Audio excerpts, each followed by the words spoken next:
Fala galerinha, beleza? Vamos lá. Olha só, velho, até a entonação tá saindo afinada, hein? Pois é, a gente tá pegando jeito, né? Daqui uns dias a gente pode fazer nado sincronizado. Que isso, hein? Salto sincronizado. Aquelas danças também, ó. Os bons. Exatamente, ó. Aquelas danças do. Chama a vinheta, vai. Você tá dando coisa, velho. Beleza.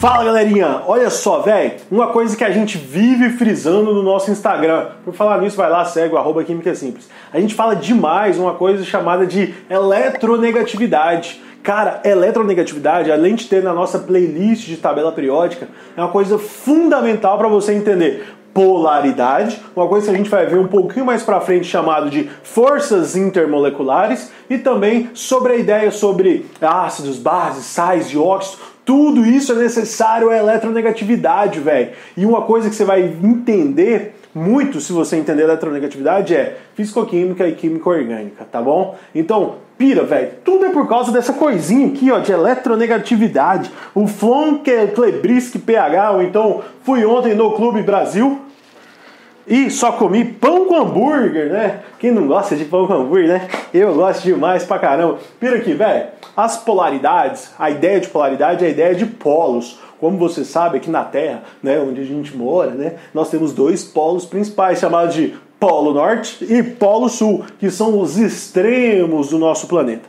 Aqui na nossa química, a gente vai também entender essa ideia de extremidades. Justamente quando a gente fala sobre polaridade das ligações, é a região onde se encontram os elétrons, as extremidades. Quando nós temos um momento dipolar, que é chamado de dipolo, porque é um polo positivo e um polo negativo, o polo negativo vai ser a região onde tem os elétrons. O polo positivo não vai ser a região onde tem os prótons, mas é a região que é deficiente em elétrons. Porque na química aqui, é bom a gente lembrar que o próton é uma carga muito grande, então ela não se desloca, ela fica lá no núcleo do elemento. Enquanto os elétrons que estão ali na eletrosfera, eles estão orbitando ao redor dos prótons e é eles que se movimentam, porque a massa do elétron ela é desprezível. Então, por causa disso, a gente tem que entender o quem que se movimenta.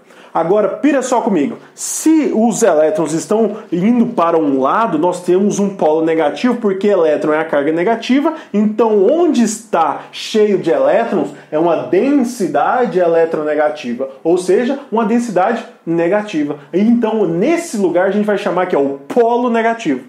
No outro lugar que não tem elétrons, a gente vai chamar ele de polo positivo, porque ele está deficiente em elétrons, ou seja, ele está sem cargas negativas. Consequentemente, ele fica mais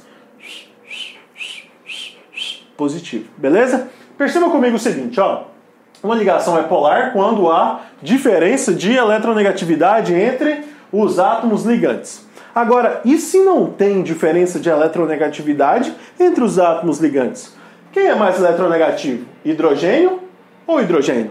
Eles estão brigando por esses elétrons, mas como eles não têm diferença de eletronegatividade, é como se estivesse puxando um cabo de força e do outro lado estivesse também puxando um cabo de força com a mesma intensidade.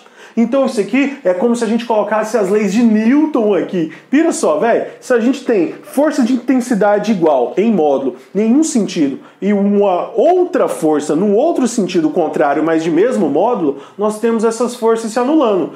Tem forças atuantes, mas a resultante dessas forças é igual a zero. Por causa disso, causa um cancelamento dessas forças e aí a gente tem uma força resultante igual a zero. Consequentemente, os elétrons não vão se deslocar nem para um hidrogênio, nem para o outro. Consequentemente, nós não vamos criar polos. E é por isso que uma substância assim, nós temos essa ligação como ligação apolar, porque esse azinho significa uma negação. Então nós temos uma ligação que não tem polos, ou seja, uma ligação apolar. Tio Soneca vai trazer mais alguns exemplos para você, que você vai ver que tem intensidades de polaridades diferentes. Beleza? Então, galerinha, uma ligação ela vai ser polar quando há diferença de eletronegatividade entre seus ligantes. Foi o que o Pavarelli disse, né? Se os dois puxam com a mesma força, essas forças se anulam e não se cria ali o polo negativo ou o polo positivo. Mas quando eu pego aqui ó, hidrogênio combinado com cloro, você vai ter uma ligação que vai formar um polo. Porque o cloro ele é mais eletronegativo do que o hidrogênio. Lembrando que essa escala é uma escala decrescente.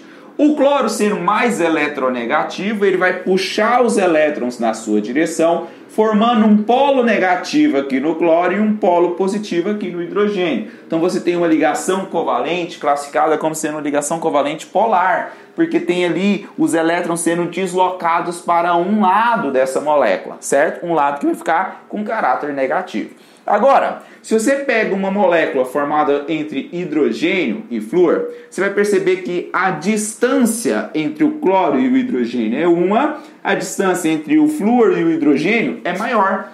Ou seja, a diferença de eletronegatividade deles é maior. Essa diferença de eletronegatividade maior vai gerar uma ligação covalente mais polar ainda, certo? Eu classifiquei ela aqui como sendo uma ligação covalente muito polar. Na verdade, esse muito aqui foi só para você perceber a diferença na intensidade. Mas no fritar dos ovos aqui a gente classifica ela como sendo ligação covalente polar, tá? Aqui é só para fazer ênfase que a polaridade é ainda maior. E aí a gente tem um vetorzinho que indica essa diferença de eletronegatividade.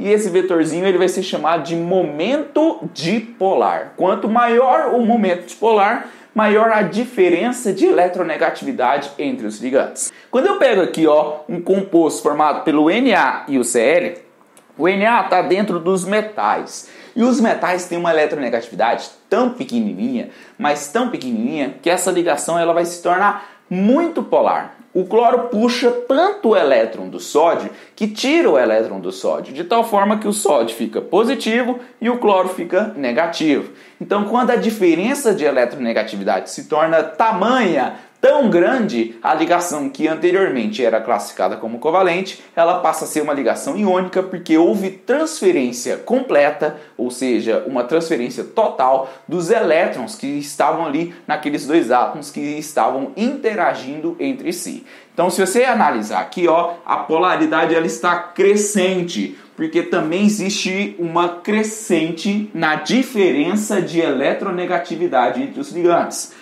Aqui não tem diferença de eletronegatividade, aqui tem uma certa diferença de eletronegatividade, aqui a diferença de eletronegatividade se tornou maior e aqui a diferença de eletronegatividade se tornou gigantesca, de tal forma que houve a transferência ou alguém retirou elétrons do outro, formando ali um composto caracterizado pela presença de íons, um composto que é classificado como iônico. Beleza? Entenderam? Então, galerinha, olha só para você conseguir entender mais facilmente. Faz assim, tio Soneca. Não, põe o dedinho aí. Isso. Isso aqui, ó, nós não estamos deslocando os nossos dedos. Então, nós temos aqui uma ligação apolar. No momento em que ele é mais eletronegativo, você vai ver que o deslocamento de elétrons está mais para o lado dele. Vai dobrando assim para eu conseguir chegar mais para o seu lado e os seus elétrons. Então, o meu elétron... Ficou estranho, né? Meu elétron está passando um pouco para o Soneca, tá bom? Não está se deslocando. Se a ligação ela é mais polar ainda, então vai chegar mais ainda. Então vai ter uma intensidade maior, o deslocamento vai ser maior. E se o momento que a ligação é iônica, quer dizer que perdi o elétron e ele ficou com o elétron. Então acontece assim, o deslocamento vai acontecendo, até chegar numa transferência total. Por isso que é mais fácil a gente entender, em vez de ligação iônica ou ligação covalente, apenas ligações, quando a gente entende o conceito de eletronegatividade. Exatamente. Se você pega uma eletronegatividade onde os átomos ligantes são bem diferentes, ele acaba se tornando uma ligação iônica, ok? Beleza? É isso então, galera. Então, ó, até a próxima aula.